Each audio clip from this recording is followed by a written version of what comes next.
but they are not ruling out the possibility that this was arson. At the same time, as you just mentioned, there are groups that have been organizing ongoing and peaceful protests at Tesla dealerships around the world. These demonstrations targeting Elon Musk and his affiliation with the Trump administration. Also, Italy's prime minister is said to be close friends with Musk, and there were reports that Teslas have been vandalized in her hometown in Italy. Diane.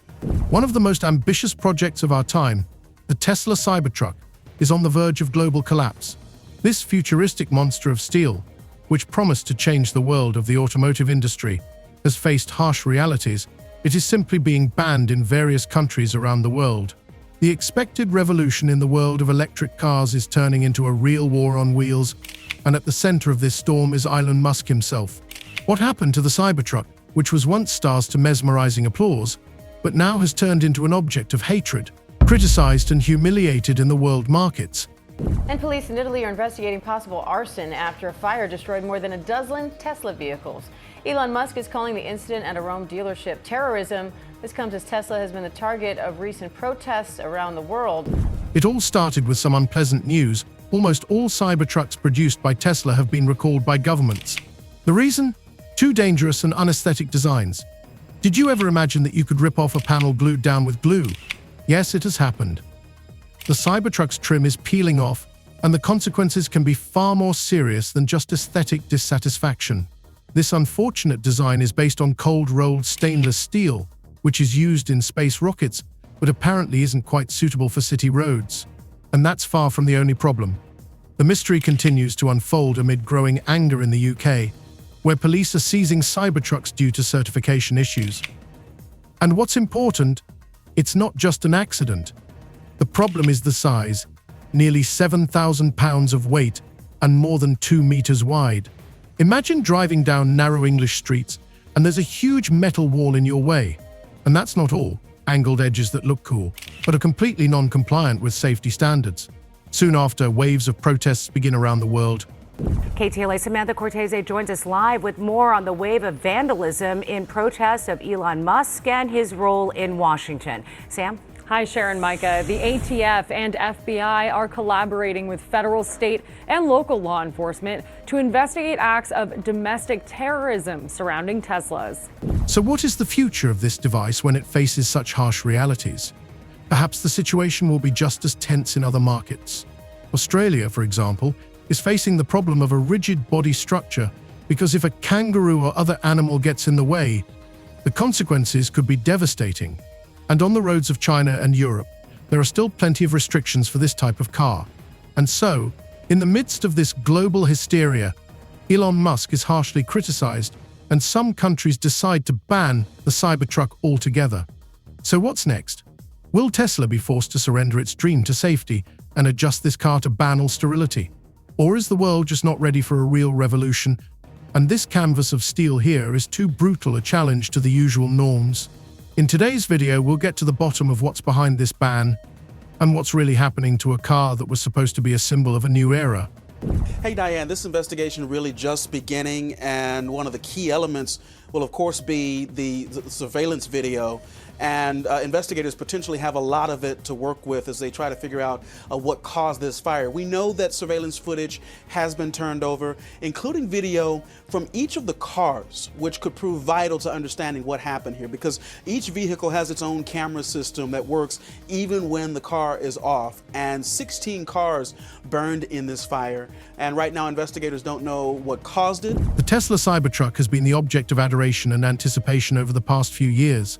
It was a vehicle that generated a lot of interest from the start, with its angular but eye-catching design, solid construction, and claimed power. But that all changed the moment the first major blow to this project's reputation became apparent. The launch of Cybertruck caused a storm of emotions among both fans and critics. It was declared a revolution in the world of cars, which did not prevent many from doubting its viability on real roads. And now, a few months after its release, this mega project is facing a real problem: bans around the world. Teslas are being torched across the country. Dealerships shot up and set on fire. Spray paint to vandalize and make a statement. People in Southern California are getting notes on their Teslas, calling them complicit Nazis for owning electric cars. One of the first and most significant events was a massive recall campaign initiated by the US federal authorities. In early 2025, it became known that almost all Cybertruck vehicles produced were recalled due to defects that potentially jeopardized safety on the roads. It turned out that despite the ultra-modern technology used in the creation of the body, some of the structural elements turned out to be unreliable. Rumor has it that several cars lost their plastic panels at speeds in excess of 100 miles per hour. This was because the panels were not attached properly. They were simply glued together using an adhesive that could not withstand the heavy loads. This problem could have led to serious accidents if the panels had come off on the fly. Of course, such a discovery shocked the world, causing Tesla to reevaluate its own quality standards. Even grandiose projects like the Cybertruck can't avoid such problems, even with all the bold engineering. Tesla is a peaceful company. We've never done anything harmful. I've never done anything harmful. I've only done productive things. So I think we just have a deranged, there's some kind of mental illness thing going on here, because this doesn't make any sense. But these problems in the US were only the first alarm bell, and they soon turned into a global storm. In the UK, the situation became even more alarming. In early 2025, several Cybertrucks were impounded by police for violating safety standards. It turned out that the size of the vehicle combined with its design violated the country's safety standards. The UK has always been strict when it comes to automotive standards, and the Cybertruck clearly didn't fit within that framework. Its weight of over 3,000 kilograms and width of nearly 2 meters made it uncomfortable to use on many British streets, especially in older cities where infrastructure is often not up to standard for such massive vehicles. One owner reported that despite the sheer power of his vehicle, it was almost impossible for him to find a parking space in London. This was not only inconvenient but also dangerous. Traffic blockages and narrow roads would be a real threat in the event of an emergency. We've accomplished more in 43 days than most administrations accomplished in 4 years or 8 years, and we are just getting started. He praised all the domestic actions he has taken so far on immigration. And I deployed the U.S. military and Border Patrol to repel the invasion of our country. And spending cuts. We are draining the swamp. It's very simple. However, the most dangerous feature turned out to be not only its size and weight, but also the design itself. The sharp body angles, which looked spectacular and futuristic, also proved to cause problems. In the UK, automotive standards require car bodies to have rounded edges to reduce the likelihood of injury in the event of a collision with pedestrians. The Cybertruck, with its sharp metal corners, was literally a lethal weapon on roads where pedestrians can often get hit by cars. Imagine what it would look like if a person collided with this car in an accident. The chance of being unharmed is practically zero. This has led to several major cities in the UK deciding to restrict the movement of Cybertruck on their streets. Another unpleasant incident occurred in Manchester when one of the Cybertruck owners tried to park his car next to a historic building. He was fined and his vehicle was blocked due to non-compliance with safety requirements. The city authorities, citing local laws, said that the Cybertruck did not meet not only safety standards, but also moral standards, as its presence in narrow historic neighborhoods looked like a destruction of urban harmony. But the UK was not the only front. On the continent, in Ireland, the situation was no less dramatic. On small Irish village roads, where barely 2 cars pass, the Cybertruck became almost impossible to navigate. Violation of not only pedestrian safety standards, but also the danger to drivers became the reason why local authorities began to ban this model on their territories. It is worth noting that in Ireland, as well as in the UK, there is a strict regulation about the safety of cars and their compliance with the dimensions, which made the Cybertruck almost impossible to use in rural areas. Canada, the largest supplier of steel to the U.S., slapping new tariffs on $20 billion worth of U.S. goods that are sold in Canada. And the 27 countries of the European Union imposing retaliatory tariffs on up to $28 billion worth of U.S. goods sold in Europe, including Harley-Davidson motorcycles and Kentucky bourbon. President Trump with the Irish Prime Minister visiting the White House today. The president suggesting his tariffs won't stop here, saying, of course, I'm going to respond. And tonight, right here, the new poll showing 56% of Americans disapprove of President Trump's handling of the economy. The number's even worse now on the president's tariffs. The situation became even more tense when another global challenge became apparent: Australia. This country is known for its love of intrepid off-roaders and large vehicles. But even there, the authorities were not ready to accept the Cybertruck. The main problem was safety in the wilderness. Australia is a country where taking to the road can be a real challenge, and a collision with a kangaroo or other large animal can have disastrous consequences for the owner. The Cybertruck, with its unbreakable body and heavy metal frame, would only make matters worse. In the event of an accident, this vehicle does not sag, but becomes a solid obstacle, turning a collision into a dangerous disaster. But even in this environment, another problem attracted particular attention: the uncontrollable situation with the left and right side of the steering wheel. Right-hand drive cars are traditionally used in Australia, and the need for Tesla's production adaptation was huge.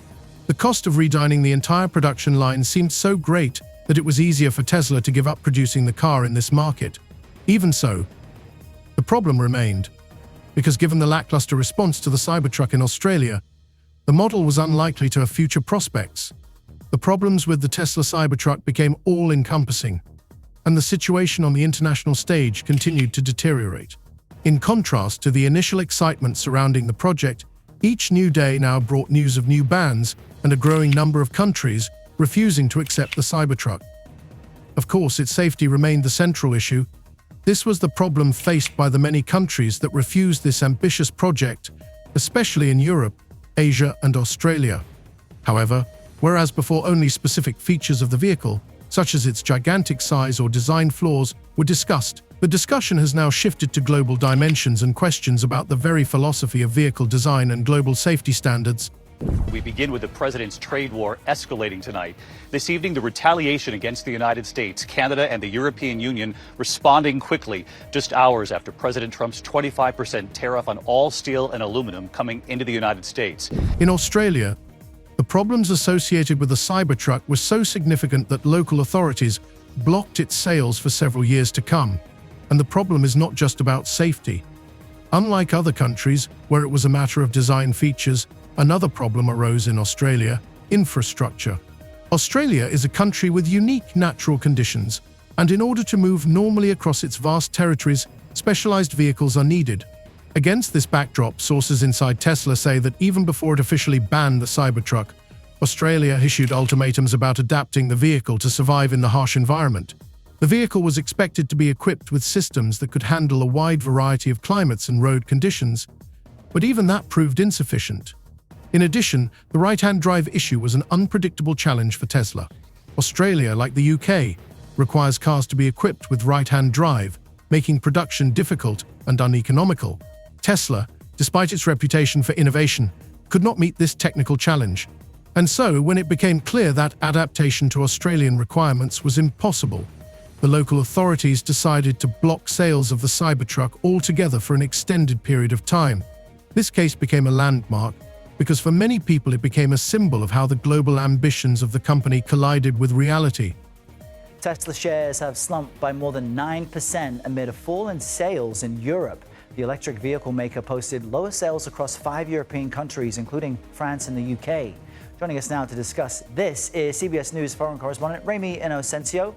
Remy, why do we believe these sales are dropping? What's driving that? Sure. Well, Errol, basically what Elon Musk has been talking about over the past, say, few months, ever since Donald Trump's election back to the White House, that has been fueling this anger, this frustration. Some even say disgust towards Musk, and they're taking it out on Tesla. Tesla now feeling the pain. But because of what's happening here in Europe, Tesla sales fell by nearly half across the continent just last month, 45%. The situation was a little different in China. Here, the authorities did not ban the Cybertruck, but, according to sources in Tesla, the problems with its sales in this market were catastrophic. And the problems were not only with the appearance and the danger the car could pose to pedestrians, but also with the political situation. China is known for its strict environmental and safety standards. And despite Tesla's attempts to improve the Cybertruck's performance to meet these requirements, the car failed several tests. This was primarily due to not only structural rigidity, but also energy efficiency and environmental concerns. In particular, China has introduced special control over energy consumption in vehicles, and even taking into account the electric drive, the Cybertruck failed to pass environmental tests. Separately, the negative attitude towards Cybertruck in China raised the issue of Tesla's reputation. The company has fallen on hard times with a slew of scandals surrounding its electric vehicles, including allegations of faulty brakes and exploding batteries. This exacerbated the sales situation, and the Cybertruck found itself at the center of all of these issues. Ultimately, even despite the initial attention, Tesla decided to abandon its attempt to market the Cybertruck in China, although it is not ruled out that the company could make changes to the model and resubmit it to the market in the future. Outperforming as well in some cases, doing better than Tesla. And you just have to think, how much more is this a sustained issue for Tesla going forward, given the fact that you have Elon Musk, who's been very forthright in his opinions, particularly weighing in on politics, particularly in Europe. We've just had the European elections, which Musk has been very focused on. But across the piece, when you look at the performance for Tesla in Europe, it's not just in small countries. There are a lot of countries where Tesla has been performing badly, including in Germany, in the UK, where it has been lagging, and Spain as well. Going back to the safety issue, we shouldn't forget that the Cybertruck faced a host of standards in Europe that made its distribution much more difficult. The problem with the weight of the vehicle was one of the most serious. In EU countries, for example, there are special requirements for vehicles weighing more than 3.5 tons, and the Cybertruck could hardly meet those standards. In countries like Germany, France and Spain, where population density is high and roads are quite narrow, the mass presence of such large vehicles could have created a danger on the roads. In literally every major European city, traffic and infrastructure were not designed for giants like the Cybertruck. Because of this, owners had to face numerous problems, from the inability to park their car in the city center to the fact that in some places they simply could not enter the public roads. That's from the European Automobile Manufacturers Association. People just choosing with their wallets to not buy Teslas because of that Musk-Trump association. And actually here in London, an activist group called Everyone Hates Elon actually have been hacking bus stop signs with posters. I actually passed one yesterday. First, I wasn't quite sure what was happening, but it said the words 0 to 1939 in 3 seconds. Illusion here, 0 to 60 in like 3 seconds or something. But this poster was alluding to the start of World War II, and the image was of Musk giving that hand salute that we saw at Trump's inauguration that many have attacked as a Nazi gesture. Musk, though, has neither admitted or denied what he was doing. But we're seeing the knock-on effect of that anti-Musk anger across Europe and in terms of sales. It is noteworthy that Europe was not without cultural and socio-psychological factors. The spearhead of criticism often centered on the fact that the Cybertruck not only failed to meet safety standards, but was seen as a symbol of an aggressive and disaffected lifestyle. Local residents suggested that such vehicles only exacerbated environmental problems, which went against the general trend towards reducing carbon dioxide emissions and caring for the environment. After all, some countries in Europe, such as Norway or Sweden, had already made many steps towards the mass use of eco-friendly cars, and the appearance of cars like Cybertruck looked like a step backwards in the global policy to protect nature. On top of these problems, Europe was facing challenges related to the vehicle's technical performance, in particular its power and speed characteristics, e.g. 0 to 100 km/h acceleration in 2.6 seconds, raised road safety concerns among regulators. Given the Cybertruck's powerful engines and speed, there were questions about its potential risks in urban environments with dense traffic and high pedestrian safety requirements. All of these factors left Tesla in an extremely difficult situation. The company was faced with a choice. Either redesign the model to meet international standards, which would lead to significant costs, or completely abandon the sale of the Cybertruck in these countries. The problem was that even with possible technical improvements, Tesla risked losing the uniqueness for which the Cybertruck was created. This vehicle was designed to challenge everything else on the market, with its hard corners and metal body that seemed both fantastic and dangerous at the same time. So no matter how much Tesla tried to adapt the model, it would inevitably lose the very authenticity and unconventionality that had become its trademark. After Trump imposed those sweeping 25% tariffs on aluminum and steel imports, the European Union retaliating with tariffs on up to $28 billion of U.S. goods. Trump making it clear this isn't over, vowing to respond in kind with sweeping retaliatory tariffs early next month. They're doing what they should be doing, perhaps, for the European Union, but it does create ill will. And as you know, we're going to be doing reciprocal tariffs. So whatever they charge us, we're charging them. Canada also striking back with new tariffs on $20 billion worth of U.S. goods, mostly steel and aluminum, but also computers and sporting goods. The conflict between Tesla's innovations and strict safety requirements in different countries has become not just an economic problem for the company, but a philosophical clash between two worlds, one that seeks breakthroughs and out-of-the-box solutions, and the other that insists on stability, proven solutions, and safety. The question is not only whether Tesla will be able to adapt its model to international standards, but also where the line is drawn between innovations that can change the future and those that may be too risky to implement in reality. Is the Cybertruck simply a product of progress, or is it a symbol of excessive audacity and defiance of binding norms? The answer to this question will largely determine the company's future path and the future of electric vehicles in general. Well, this feels more like a Tesla-only story when you look at just this fall in EV sales for them that they're suffering across Europe, down 45% in January. The wider EV market in Europe up 37%, so rivals are catching up and performing. The biggest dilemma facing Tesla is that the company may be forced to move away from its original concept in order to meet the demands imposed by regulators in different countries. The redesign of the Cybertruck, according to some sources inside the company, could cost billions of dollars, and the very adaptation of the car to the new standards will likely result in changes to its unique design. And interestingly enough, Tesla has already started taking steps in this direction. In preparation for a possible redesign, a new concept was presented, in which the Cybertruck lost its characteristic angles, becoming smoother and more rounded, as required by European and British standards. But what does this mean for the vehicle itself? It will no longer be the Raptor that could have come to symbolize the new world of technology. Instead of being a steel beast that easily tears through all obstacles, it will be just another car that fits into the standard lineup. It's also worth asking here the important question of what's next for Tesla and the entire automotive market. Despite the many problems associated with the Cybertruck, the company continues to work on improving its models, and it may be the catalyst in the next stage of the automotive industry's evolution. But will it be able to survive in an increasingly competitive environment? After all, other major companies such as Rivian and Ford have already started developing their electric SUVs, and their models will be much easier to produce, and thus mass market adoption. Yet even with all these challenges, Tesla and its ambitious Cybertruck remain symbols of a new technological future. Perhaps it is this conflict between wild innovation and traditional norms that will drive the industry into the future. The only question is what sacrifices those who strive to create something new and different from anything that has come before are willing to make.